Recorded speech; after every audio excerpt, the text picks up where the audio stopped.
Bismillahirrahmanirrahim. Assalamualaikum warahmatullahi wabarakatuh. Perkenalkan, saya Auren Tarisa Naisa dari SGD 14, Modul Kegawat Daruratan. Saya akan menjawab skenario kegawat daruratan dengan video narasi.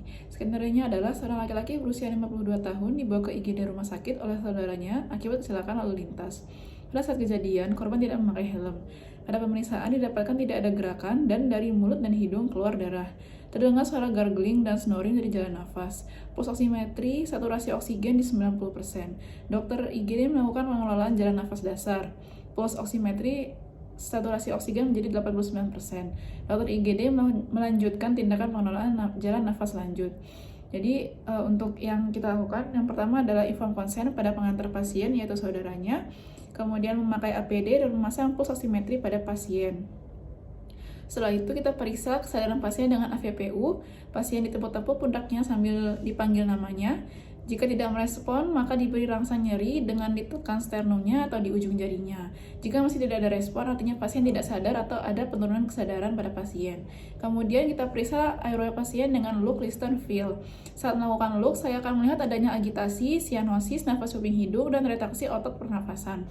Saat melakukan listen, saya mendengar suara nafas tambahan seperti gargling atau berkumur yang disebabkan oleh cairan atau darah atau hipersekresi.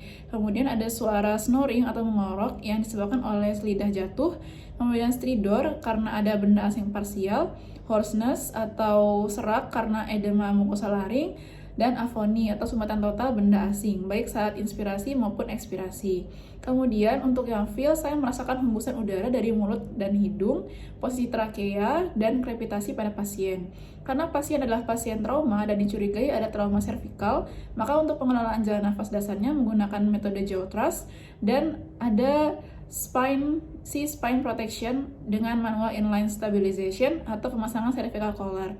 Kemudian karena pada pasien didapati suara berkumur dan mengorok, maka jaw thrust saja tidak cukup, maka harus dilakukan suction. Sebelum dilakukan suction, maka dilakukan pemasangan obat terlebih dahulu. Jika mulut pasien masih bisa dibuka, nafas spontan, kemudian pasien tidak sadar dan tidak ada refleks muntah, maka bisa dipasang OPA. Kemudian kita pilih ukuran OPA yang tepat dengan mengukur jarak dari tengah bibir sampai angulus mandibula atau dari sudut bibir sampai tragus. Kemudian kita buka mulut pasien dengan teknik cross finger. Kemudian kita masukkan OPA ke rongga mulut. Ketika sudah mendekati dinding posterior faring, putar OPA-nya 180 derajat sampai posisi yang tepat. Kemudian kita lakukan suction di dalam mulut dan faring karena tadi ada suara gargling pada pasien. Kemudian kita reevaluasi sumbatan jalan nafas pasien. Kemudian kita lihat pulse oximetri pasien apakah sudah lebih dari 95% atau tidak. Jika masih di bawah 95%, maka oksigenasi pasiennya belum tercukupi dan perlu dilakukan tindakan pengelolaan nafas lanjut dengan definitive airway, yaitu intubasi endotrakeal atau ETT. Untuk persiapan alat intubasi endotrakeal itu ada laryngoskop, kemudian ETT beserta stiletnya, OPA, SPET, handscoon, lubrikan, back valve mask dengan kanul reservoir oksigen dihubungkan dengan sumber oksigen, kemudian pulse oximetri sudah terpasang tadi, kemudian Preston revisasi ETT, alat suction dengan suction catheter, dan stetoskop. Ketika mempersiapkan alat intubasi, pasien tetap diberikan oksigenasi dengan bagging 10-12 liter per menit sampai saturasinya 95% atau lebih. Kemudian kita siapkan blade dan handle laryngoskopnya. Kita pilih ukuran blade yang sesuai. Pada pasien dewasa itu menggunakan blade nomor 3-4. Kemudian kita pasang blade dengan handle. Kemudian kita hidupkan lampunya, pastikan menyala dengan terang lampunya. Kemudian kita matikan dan kita tutup. Setelah itu kita letakkan di sebelah kiri.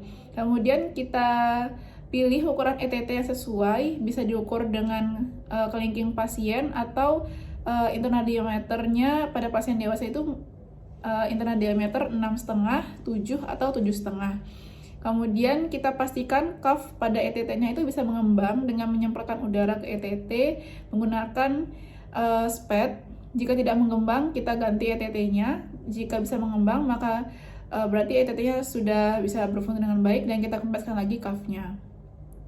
Kemudian kita olesi lubrikan pada stiletnya agar ketika nanti ditarik itu bisa lebih mudah. Kemudian pada saat pemasangan stilet itu tidak boleh melebihi dari ujung ETT agar tidak melukai pasien. Setelah itu ETT-nya diletakkan di sebelah kanan. Kemudian untuk posisi kepala pasien itu sniffing position, di mana lehernya fleksi ringan dan kepalanya ekstensi. Kemudian kita lepaskan OPA yang tadi sudah terpasang, kita pegang laryngoscope dengan tangan kiri, kemudian kita masukkan blade dari sudut kanan mulut pasien. Kita dorong nasingkirkan lidah ke kiri sampai epiglottisnya terlihat. Kemudian kita tempatkan ujung blade di atas epiglottis dan kita lakukan elevasi sampai pelika vokalisnya terlihat. Kemudian jika melakukan itu kesulitan, kita bisa lakukan manuver burp atau back up right pressure pada kartilago krikotiloidnya sampai pelika vokalisnya terlihat. Kemudian kita masukkan ETT dengan tangan kanan melalui sisi kanan mulut sampai cuff ETT-nya itu melewati dari pelika vokalis. Jadi ketika memasukkan ETT ini kita harus melihat langsung ya. Kemudian kita tarik laryngoscope-nya, kita cabut stilet dan kita kembangkan cuff dengan SPAD. Kita sambungkan ETT dengan back valve mask dan beri ventilasi oksigen 10-15 liter per menit. Kemudian kita evaluasi pemasangan ETT dengan stetoskop di kedua paru. Jika hanya terdengar di salah satu paru, maka kita kempeskan cuff-nya dan kita tarik sedikit karena itu menandakan ETT-nya termasuk terlalu dalam ke salah satu bronkus saja. Jika sudah terdengar di kedua paru, maka ETT-nya sudah benar, kita kembangkan cuff-nya. Kemudian jika ketika auskultasi itu terdengar gargling di epigastrium, itu artinya terjadi intubasi esofagus. ETT-nya tidak masuk ke bronkus, namun masuk ke esofagus dan udaranya masuk ke lambung. Maka kita harus kempeskan cuff dan tarik ETT-nya, kita ulangi pemasangan dari awal.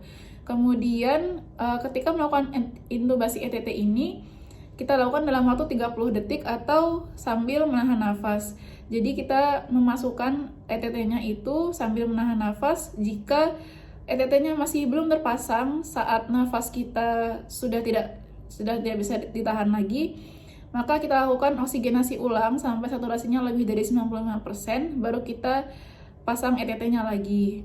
Kemudian jika ETT-nya sudah terpasang dengan benar, maka kita lakukan fiksasi dengan plester melingkar, kemudian kita pasang lagi OPA untuk mencegah terigitnya ETT. Setelah itu pasien bisa dipindahkan sesuai indikasinya, apakah di ruang ICU atau di ruang operasi atau yang lain. Sekian narasi dari saya, jika ada kekurangannya saya mohon maaf. Assalamualaikum warahmatullahi wabarakatuh.